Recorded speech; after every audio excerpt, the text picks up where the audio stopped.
মানুষিস lifestyle YouTube চ্যানেলে তোমাদের সকলকে স্বাগত জানাই।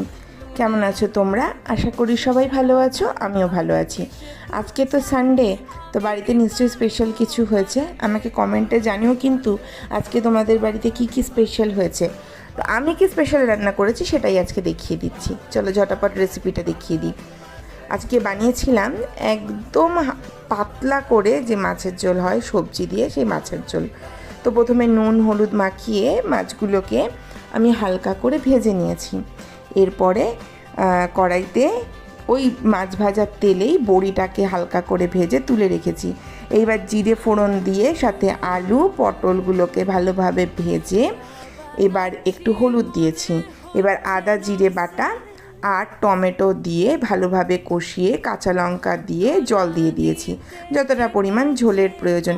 এখানে মশলার কিন্তু আড়ম্বরতা বেশি কিছু নেই, ওই নুন হলুদ একটু সামান্য স্বাদ মতন মিষ্টি আর আদা জিরে বাটা। এবার ঝোলটা ফুটে এলে মাছগুলো দিয়ে দিয়েছি।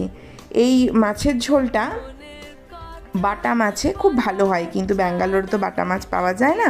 আমি তাই একদম জ্যান্ত রুই মাছ দিয়ে করেছিলাম, জ্যান্তও না যাই হোক ওই রুই মাছ দিয়ে করেছিলাম।